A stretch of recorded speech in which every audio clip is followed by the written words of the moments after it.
గురుకుల పాఠశాలల్లో ఉద్యోగాల భర్తీ నోటిఫికేషన్ నిబంధనలతో టీఎస్పీఎస్సీకి సంబంధం లేదని కమిషన్ చైర్మన్ ఘంటా చక్రపాణి స్పష్టం చేశారు.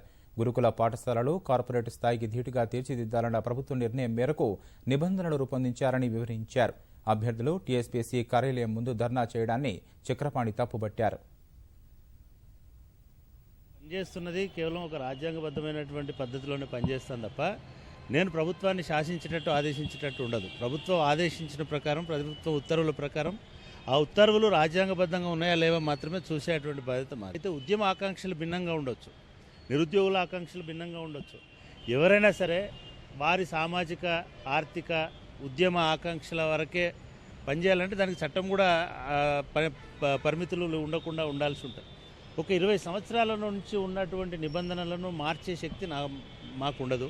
అట్లా మార్చాలనుకుంటే గురుకుల పాఠశాలలు అటువంటి నిర్ణయం తీసుకోవాలి. నేను అనుకుంటున్నాను బహుశా ఈ ఉద్యమ నేపథ్యంలో, ఉద్యమ ఆకాంక్షల నేపథ్యంలో ఖచ్చితంగా ప్రభుత్వం దృష్టికి దీన్ని తీసుకోవడానికి ప్రయత్నం చేస్తాం.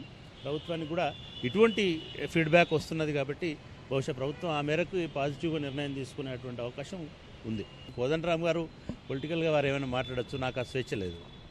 కోదండరామ్ చాలా స్వేచ్ఛాజీవి.